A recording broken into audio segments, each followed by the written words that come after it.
ভোরের আলো ম্লান করে কুয়াশার চাদরে ঢেকে আছে প্রকৃতি। কুয়াশায় মোড়ানো সকালে সূর্যের দেখা মিললেও তা নিতান্তই তেজহীন। গাছের পাতায় পাতায় জমে আছে শিশির বিন্দু, আর দৃষ্টিসীমায় কুয়াশার প্রাচীর করে প্রকৃতিও নীরব হয়ে যেন শীত মাখছে। পাখিদের ক্ষীণ ডাকে ঘুম ভেঙে শুরু হোক নতুন সকাল, এই প্রত্যাশায় শুরু করছি আজকের আয়োজন। শুভ সকাল, আমন্ত্রণ সকাল 24-এ। আজ মঙ্গলবার 14 মাঘ 1431 বঙ্গাব্দ এবং 28 জানুয়ারি 2025 খ্রিস্টাব্দ। আপনাদের সাথে রয়েছি আমি সারিকা তাবাসসুম। দর্শক, সকাল সকাল একটু তথ্য জানিয়ে দিই আপনাদের। রানিং অ্যালাউন্স সহ কয়েকটি দাবিতে কর্মবিরতি পালন করছে রেলওয়ের রানিং স্টাফরা। এতে বন্ধ রয়েছে সারা দেশের ট্রেন চলাচল। কমলাপুর স্টেশন থেকে রাত 1:45-টায় পঞ্চগড় এক্সপ্রেস ছেড়ে যাবার আর কোনো ট্রেন যাত্রা করেনি। এতে সকালে যাদের বিভিন্ন গন্তব্যে যাবার কথা ছিল তারা পড়েছেন বিপাকে। মূল বেতনের সঙ্গে রানিং অ্যালাউন্স যোগ করে পেনশন দেওয়া ও আনুতোষিক সুবিধা দেওয়ার দাবি পূরণ না হয় কর্মবিরতিতে গেছে রেলের রানিং স্টাফ ও শ্রমিক কর্মচারী সমিতি। সমস্যা সমাধানে সোমবার বৈঠক অনুষ্ঠিত হয়, কিন্তু সুরাহা হয়নি। যদিও যাত্রী ভোগান্তি বিবেচনা করবে কর্মবিরতি প্রত্যাহারের অনুরোধ করেছে মন্ত্রণালয়, কিন্তু আন্দোলনরত রেলকর্মীরা বলছেন 4 বছর ধরে এসব দাবি উপেক্ষা করায় কর্মবিরতি ছাড়া আর কোনো উপায় নেই। দর্শক, আমরা একটু কমলাপুর রেল স্টেশনের খোঁজ খবর নিয়ে আসবো। সেখান থেকে যুক্ত হচ্ছেন আমাদের সহকর্মী নূর মোহাম্মদ কাজল। কাজল, এই যে কাল রাতের পর থেকে রেল চলাচল বন্ধ রয়েছে এবং অনেক যাত্রীরা জানেনই না রেল চলাচল বন্ধ রয়েছে, নিশ্চয়ই অনেকে রেল স্টেশন পৌঁছে গেছে ইতিমধ্যে, তো তারা কি বলছে, কি পরিস্থিতি সেখানকার?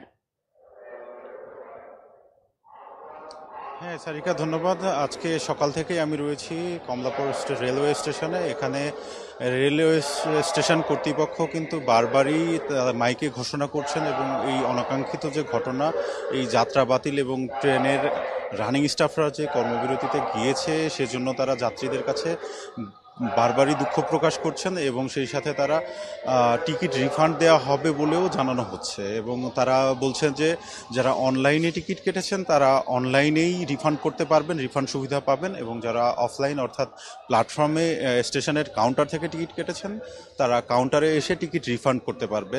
কিন্তু ঝামেলার বিষয়টি হচ্ছে এখানে যাত্রী ভোগান্তি যেটি হয়েছে, সকালের ভোরের ট্রেনগুলো ছেড়ে যাওয়ার কথা থাকলেও সেটি কিন্তু যায়নি। তবে 27 জানুয়ারি শেষ ট্রেন হিসেবে ঢাকা যাদের গন্তব্য, যেসব ট্রেনের গন্তব্য ঢাকা ছিল সেগুলো কিন্তু ঠিকই ছেড়ে এসেছে এবং ঢাকায় এসে একে একে পৌঁছাচ্ছে। তবে ঢাকা কমলাপুর স্টেশন থেকে এখনও কোনো ট্রেন ছেড়ে যায়নি, অর্থাৎ কর্মবিরতিতে যে কার্যকর হয়েছে সেটি বোঝা যাচ্ছে। এবং একই সাথে এখানে যারা বিভিন্ন গন্তব্যের জন্য যাত্রীরা যারা এসেছিলেন তারা বারবারই কিন্তু বলছেন, তাদের বেশ কয়েকজনের সাথে আমার কথা হয়েছে এবং তারা নিজেরাও এসে বলছেন, অভিযোগ জানাচ্ছেন যে এই যে দুর্ভোগে তারা পড়লেন এটি তাদের তো আগেই জানিয়ে দেওয়া যেত।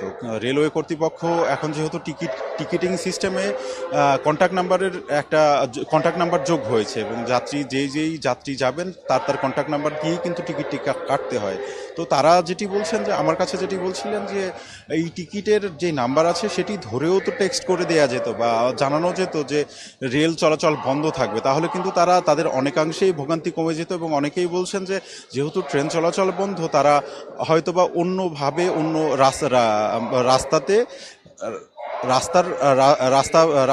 বাসে করে তারা গন্তব্যে পৌঁছাতে পারতো, কিন্তু এমনটি দেখা যায়নি এখন পর্যন্ত। এখানে যারা আসছিলেন তারা ট্রেন বন্ধের খবরে ফিরে গেছেন এবং বেশ কিছু দেখা গেছে যে প্ল্যাটফর্মে এখনো বসেই আছেন। তারা আসলে এখনো অপেক্ষায় আসেন যে রেলওয়ের রানিং স্টাফ যারা তাদের এবং রেলপথ মন্ত্রণালয় সংশ্লিষ্ট যেই সমস্ত দাবি দেওয়ার বিষয় আছে, মানা না মানার বিষয় আছে, সেটি মানা হয় কিনা এবং এটার কোনো সুফল আসে কিনা তারা তাদের গন্তব্যে যাওয়ার জন্যই কিন্তু এখনো প্ল্যাটফর্মে বসে আছে। সারিকা, এই ছিল আমার কাছে সর্বশেষ। ধন্যবাদ। দর্শক, আমরা কমলাপুর রেল স্টেশনের খোঁজ খবর আমরা জানছিলাম যে যাত্রীরা বেশ বিপাকেই পড়েছে। এবার একটু আমরা পঞ্চগড়ের খবর জেনে আসবো। সকাল 7:20 দ্রুতযান ঢাকার উদ্দেশ্যে ছেড়ে আসার কথা ছিল। যাত্রীরা নিশ্চয়ই ভোগান্তিতে পড়েছেন। পঞ্চগড় রেলযাত্রার সার্বিক চিত্র আমরা জানবো, সেইখান থেকে যুক্ত হচ্ছেন সহকর্মী হোসেন রায়হান। রায়হান, আমরা একটু পঞ্চগড়ের খোঁজ খবর জানতে চাই। গেল দিন রাত 1:45 পঞ্চগড় এক্সপ্রেস শেষ যাত্রা করে এবং তারপর থেকে ট্রেন চলাচল বন্ধ। আজ সকাল 7:30টায় একটি পঞ্চগড় থেকে ট্রেন ছেড়ে আসার কথা, যাত্রীরাও নিশ্চয়ই চলে এসেছেন। কেমন দেখছেন পরিস্থিতি, কি বলছেন তারা? সারিকা, আপনি জানেন যে বাংলাদেশের সর্বোত্তরের জেলা হচ্ছে এই পঞ্চগড়ের রেল স্টেশন। এখানে আমি বর্তমানে বীর মুক্তিযোদ্ধা সিরাজুল ইসলাম রেল স্টেশনে দাঁড়িয়ে আছি। আপনি জানেন যে নির্ধারিত যে কর্মসূচি ছিল সেই কর্মসূচির আওতায় ট্রেন চলাচল যথারীতি বন্ধ রয়েছে। এখান থেকে সকাল 6টা থেকে 6টায় পঞ্চগড় থেকে ছেড়ে যাওয়ার কথা ছিল দোলনচাঁপা এক্সপ্রেস, সেটির সময়সীমা পার হয়ে গেছে, সেটি যায়নি। এবং 7টা 20-এ যাওয়ার কথা ছিল ঢাকাগামী দ্রুতযান এক্সপ্রেস, সেটিরও সময়সীমা পার হয়ে গেছে, সেটিও যায়নি। 9টার সময় যে সময় নির্ধারণ করা আছে বাংলাবান্ধা এক্সপ্রেস, সেটিও যাবে না। এবং 12টা 20-এ পঞ্চগড় থেকে পঞ্চগড় এক্সপ্রেসের যে যাত্রা, সেটিও কিন্তু অনিশ্চিত। অর্থাৎ আমি কর্তৃপক্ষের সঙ্গে কথা বলেছি, তারা বলছে আমরা নির্ধারিত শর্তের মধ্যে রয়েছি এবং আমাদের যে সিদ্ধান্ত সেটিতে আমরা বহাল রয়েছি। আপনি জানেন যে এই ট্রেন বন্ধের যে ঘোষণাটি, সেটি হঠাৎ করে হওয়ার কারণে অনেক যাত্রী কিন্তু বিষয়টি জানে না, বিশেষ করে সাধারণ মানুষ এটি জানতো না। ফলে অনেক যাত্রী কিন্তু সকালে তারা ট্রেনের যাত্রা করার জন্য স্টেশনে আসে। পরে যারা এখানে নিরাপত্তার দায়িত্বে আছে, রেল স্টেশনের সার্বিক কর্মকাণ্ড যারা দেখাশোনা করছে, তারা কিন্তু তাদেরকে বুঝিয়ে বলেছে যে এরকম একটা আন্দোলনের কারণে ট্রেন বন্ধ রয়েছে। ফলে যাত্রীরা তারা নিজ নিজ গন্তব্যে ফিরে গেছে। এখন কিন্তু ফাঁকা রেল স্টেশন এবং পাশাপাশি লোকোমোটিভ এবং ট্রেন বগি সব কিন্তু স্টেশনে রয়েছে। এবং গত রাতে ঢাকা থেকে যেসব ট্রেন ছেড়ে আসার কথা, তারা কিন্তু মাঝপথে আছে, এখনো পঞ্চগড় রেল স্টেশনে এসে পৌঁছায়নি। সব মিলে আসলে একটা ভোগান্তি রয়েছে। মানুষ, আপনি জানেন যে পঞ্চগড় জেলা থেকে ঢাকার দূরত্ব সবচেয়ে বেশি হওয়ার কারণে এখানে পরিবহন সংকট এবং পরিবহন খরচ সবচেয়ে বেশি। মানুষ কিন্তু অল্প পয়সায় ট্রেনের উপর নির্ভর করে এবং এখান থেকে ছেড়ে যাওয়া যেসব আন্তনগরগুলো আছে, সেগুলো পুরো দমে ভর্তি হয়ে এখান থেকে যায়।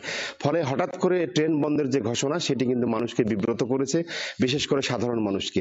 তো সারিকা, এই ছিল পঞ্চগড় জেলার সার্বিক রেলের পরিস্থিতি। পরবর্তীতে যদি কোনো আপডেট থাকে আমি আপনার মাধ্যমে দর্শকদের জানানোর চেষ্টা করব। সারিকা। হোসেন রায়হান, আপনাকে অসংখ্য ধন্যবাদ। দর্শক, আমরা শীতপ্রবণ এলাকা পঞ্চগড়ের খবর জানছিলাম এবং দেখছিলাম রেল স্টেশন ভীষণ কুয়াশাচ্ছন্ন হয়ে আছে এবং হঠাৎ করে এই রেল যাত্রা যে বন্ধ হওয়ার ঘোষণা, এটি যাত্রীদের ভীষণ বিপাকেই ফেলেছে। দর্শক, এবারে আমরা একটু চলে যাব আমাদের পরবর্তী আয়োজন। আমরা চলে যাব আবহাওয়া বার্তায়। আমরা জানবো আজকের আবহাওয়ার পূর্বাভাস, সেই সাথে গেল 24 ঘন্টার তাপমাত্রা রেকর্ড।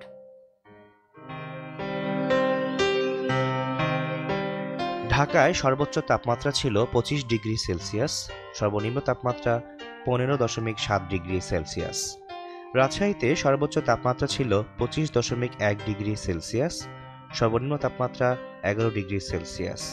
রংপুরে সর্বোচ্চ ছিল 25.5 ডিগ্রি সেলসিয়াস, সর্বনিম্ন ছিল 13 ডিগ্রি সেলসিয়াস। ময়মনসিংহে সর্বোচ্চ তাপমাত্রা 25.2 ডিগ্রি সেলসিয়াস, সর্বনিম্ন 12.5 ডিগ্রি সেলসিয়াস। চায়ের শহর সিলেটে সর্বোচ্চ তাপমাত্রা ছিল 26 ডিগ্রি সেলসিয়াস, সর্বনিম্ন তাপমাত্রা 12.7 ডিগ্রি সেলসিয়াস। চট্টগ্রামে সর্বোচ্চ তাপমাত্রা ছিল 25 ডিগ্রি সেলসিয়াস, সর্বনিম্ন তাপমাত্রা 15 ডিগ্রি সেলসিয়াস। খুলনায় সর্বোচ্চ তাপমাত্রা ছিল 25.5 ডিগ্রি সেলসিয়াস, সর্বনিম্ন তাপমাত্রা 12.8 ডিগ্রি সেলসিয়াস। এবং বরিশালে সর্বোচ্চ তাপমাত্রা ছিল 26 ডিগ্রি সেলসিয়াস, সর্বনিম্ন তাপমাত্রা 12 ডিগ্রি সেলসিয়াস। দেশের সর্বনিম্ন তাপমাত্রা দিনাজপুরে রেকর্ড করা হয়েছে 9.5 ডিগ্রি সেলসিয়াস এবং দেশের সর্বোচ্চ তাপমাত্রা টেকনাফে রেকর্ড করা হয়েছে 30.3 ডিগ্রি সেলসিয়াস। সারা দেশের রাতের তাপমাত্রা প্রায় অপরিবর্তিত থাকতে পারে এবং দিনের তাপমাত্রা সামান্য বৃদ্ধি পেতে পারে।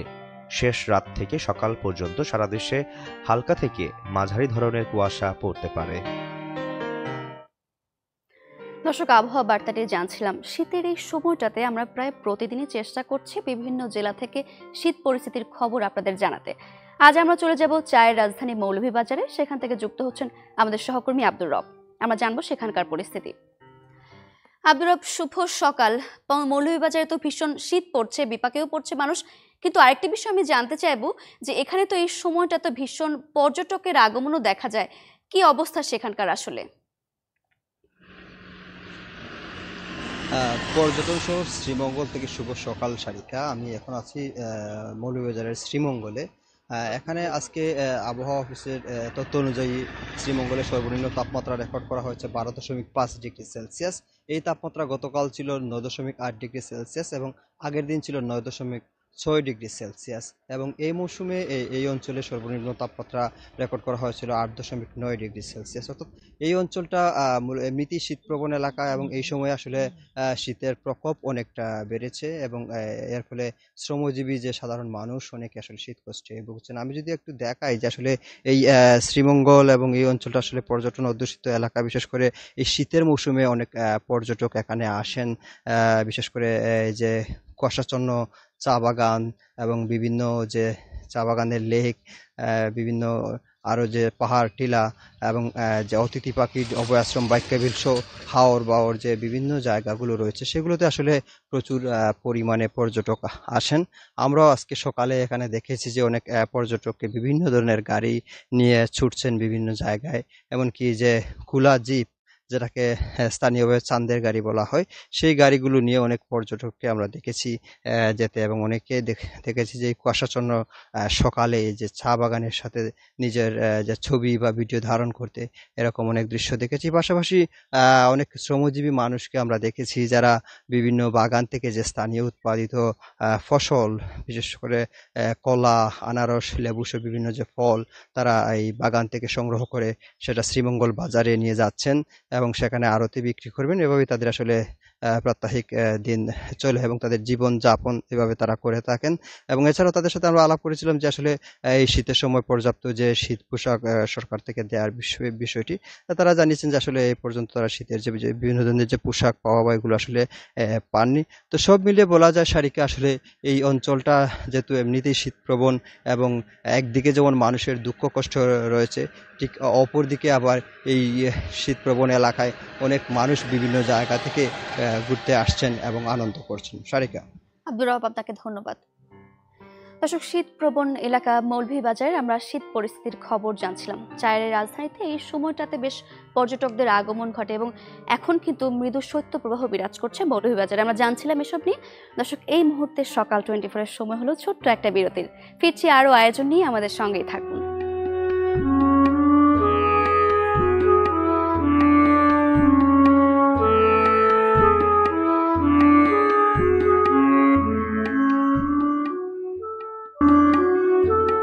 ফিরে এলাম বিরতির পর। আবারও আমন্ত্রণ সকাল 24-এ। দর্শক, এবার একটু সকাল সকাল পত্রিকার পাতায় চোখ না বোলালেই নয়।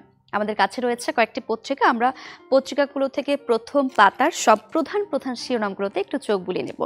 শুরু করছি তবে সমকাল দিয়ে। রাজনীতিতে জড়িয়ে পড়া বাহিনীর সংস্কার কঠিন। র্যাব বিলুপ্তির সুপারিশ, কাঠামোগত সংস্কার ছাড়া বৃথা যেতে পারে অন্তর্বর্তী সরকারের অগ্রগতি। নিয়োগ পদোন্নতিতে ঘুষ নিপীড়নের জন্য পুরস্কার পান পুলিশ সদস্যরা। আওয়ামী লীগকে নির্বাচন থেকে বাইরে রাখার আলোচনায় উদ্বেগ, এখনো আগের মতো লক্ষ্য করা যাচ্ছে নিরাপত্তা বাহিনীর আচরণ। বিশ্ববিদ্যালয় প্রতিষ্ঠার কথা ভাবছে সরকার। অবশেষে 8 বছর পর রাজধানীর বড় 7 কলেজের সঙ্গে সম্পর্কের ইতি টানল ঢাকা বিশ্ববিদ্যালয়। রক্তক্ষয়ী সংঘর্ষের পর গতকাল সোমবার এক জরুরি বৈঠকে অধিভুক্তি বাতিলের সিদ্ধান্ত হয়। শিক্ষক শিক্ষার্থী সহ সংশ্লিষ্টরা বলছেন 7 কলেজ এখন অভিভাবক শূন্য। ঢাবির অধীনে থাকছে না 7 কলেজ, আমরা শিরোনামটি পড়ছিলাম।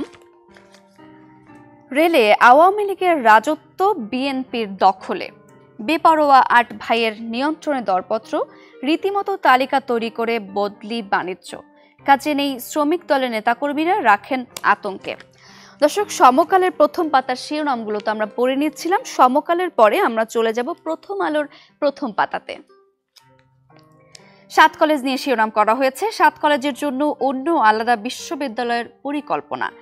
পঞ্জীভূত সমস্যায় 8 বছরে বারবার আন্দোলন। এখন ঢাকা বিশ্ববিদ্যালয় থেকে আলাদা হচ্ছে ঢাকার 7টি সরকারি কলেজ। অধিভুক্তি বাতিলের সাধুবাদ, তবে আন্দোলন শেষ হয়নি। সহ উপাচার্যের পদত্যাগ সহ 5 দাবিতে 24 ঘন্টার সময় বেঁধে দিলেন শিক্ষার্থীরা। ইসলামী দলগুলোকে পক্ষে আনার চেষ্টায় বিএনপি ও জামায়াতের পর এবার ইসলামী আন্দোলনের আমির ও চরমোনাই পীরের সঙ্গে বৈঠক করলেন বিএনপির মহাসচিব, তাই নিয়েই শিরোনাম করা হয়েছে প্রথম আলোতে। র্যাবের বিলুপ্তি ও গণতন্ত্র ফেরাতে সংস্কারের তাগিদ, দ্রুত কাঠামোগত সংস্কার না হলে অন্তর্বর্তী সরকারের অগ্রগতি ব্যর্থ হয়ে যেতে পারে।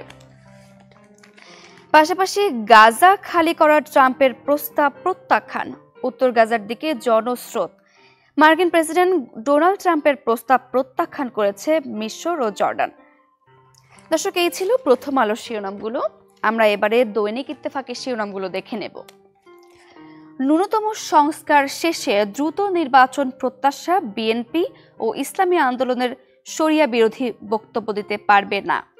গতকালকের বৈঠকে মির্জা ফখরুল ইসলাম আলমগীর ও মুফতি রেজাউল করিম একটি ছবি দেখানো হয়েছে। এখানে দেশের চলমান রাজনৈতিক পরিস্থিতি ও আগামী জাতীয় সংসদ নির্বাচনকে সামনে রেখে চরমোনাই পীরের নেতৃত্বাধীন ইসলামী আন্দোলন বাংলাদেশের সঙ্গে বৈঠক করেছে বিএনপি। ইংরেজি নতুন বছর উপলক্ষে ডক্টর ইউনূসকে নরেন্দ্র মোদীর শুভেচ্ছা। পোশাক ও টেক্সটাইল খাতে খরচ বাড়বে 18,000 কোটি টাকা। প্রথম পাতার শেষের দিকে আমরা এই শিরোনামটি দেখছি। গ্যাসের মূল্য বৃদ্ধির প্রস্তাব। দর্শক, দৈনিক ইত্তেফাকের শিরোনামগুলো এক ঝলকে আমরা দেখে দিলাম। আমরা চলে যাব কালের কণ্ঠে। কালের কণ্ঠে বড় করে শিরোনাম করা হয়েছে রাশিয়ায় যুদ্ধে 8 বাংলাদেশি।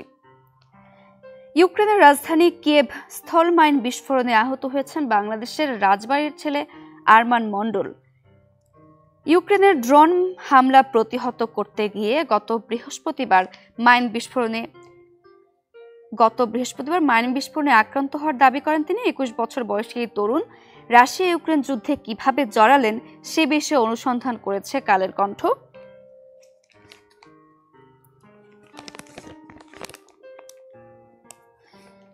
ডক্টর ইউনূসকে চিঠি, অন্তর্ভুক্তিমূলক সংস্কার প্রক্রিয়া চায় ইইউ। 8 বছরে লাভের চেয়ে ক্ষতি বেশি। ঢাকা বিশ্ববিদ্যালয়ের অধীনে থাকছে না 7 কলেজ। প্রত্যেকটি পত্রিকাতে এই শিরোনামটি করা হয়েছে। অধিভুক্তি ও অপরিকল্পিত ছেড়ে দেওয়াও অপরিকল্পিত। পরিকল্পনা ছাড়া হঠাৎ অধিভুক্তি বাতিল হওয়ায় বড় ধরনের ক্ষতির মুখে পড়বে 7 কলেজ।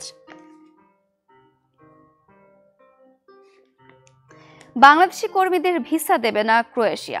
বাংলাদেশি কর্মীদের জন্য কাজের অনুমতিপত্র ও ভিসা দেওয়ার বন্ধ করার সিদ্ধান্ত নিয়েছে ক্রোয়েশিয়া।